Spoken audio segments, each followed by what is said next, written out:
Hello, everyone. Russia remains true to itself in their my way or the highway approach to, well, pretty much everything. They keep saying, oh, they're prepared to negotiate. They keep saying they're prepared to have a constructive conversation. They keep using words like that, constructive, unbiased, objective, reasonable, sensible, when in fact their actions are anything but. First of all, are they totally forgetting that they were the ones who started this war?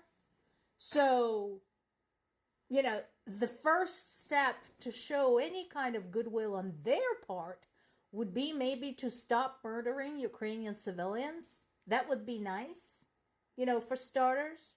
Otherwise, it is rather difficult to believe their sincerity, especially when things like that happen. So once again, we had civilians killed during Russia's shelling and missile strikes against targets all over Ukraine. We had the civilian area in Donetsk targeted 22 times in 24 hours. Imagine that. The damage was not to any military targets or non-existent biolabs or NATO headquarters. It was to people's houses, non-residential buildings, and an industrial facility. In Kherson, a person was killed and another one was wounded during an airstrike. There were at least 15 settlements struck in the entire Kherson region. Not surprisingly, Ukraine turned around and said, okay, how about a little bit of offensive action there? And sent a bunch of drones against military targets in Russia. Specifically, they were looking at targets in Russia-occupied Crimea and the south of Russia, which is important because that area south of Russia is another access point toward the southeast of Ukraine. So again, if you don't remember where things are, pull up a map. Better yet, go to, for example, BBC and pull up their Ukrainian war in maps section. And they have some excellent maps that show you exactly where things are. According to Ukraine's military, they struck 4 oil refineries, some radar stations, and some other military objects in Russia. Now, the funny thing is how Russia is reporting. There's, as I mentioned before, a drastic difference in reporting when these things are covered. So Russia is saying they shot down a bunch of Ukrainian drones. So going back to this, they're saying they shot down 114 Ukrainian drones over those areas. But they have a funny way of shooting those down. Because this is one of the ones they claim to have shot down.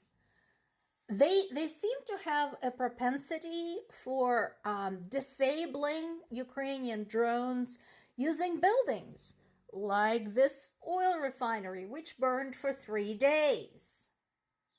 Personally, I don't have a problem with that particular strategy. If you guys in Russia want to continue disabling Ukrainian drones using your radio locator stations, oil refineries, military airfields, I am totally fine with this. You just keep telling yourself, yeah, the drones have been disabled. Yeah, the drones have been disabled.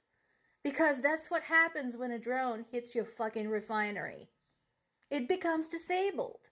What happens afterwards, of course, is that the thing burns for 3 days and your goddamn tanks cannot roll over Ukrainian corpses anymore because they have no fuel.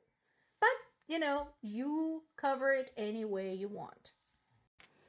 So this is an important update. This is tremendously important.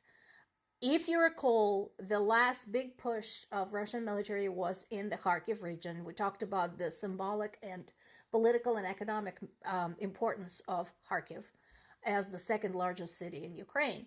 So at that time, initially, when Ukraine started getting some foreign aid, the condition was that Ukrainian military could target Russian territory only from the Kharkiv region.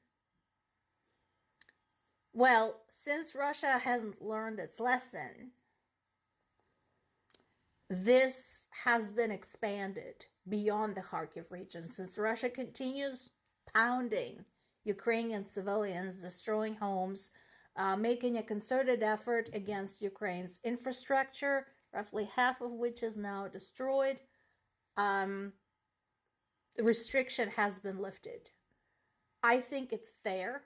I don't think the restriction should have been in place to begin with because it's ridiculous.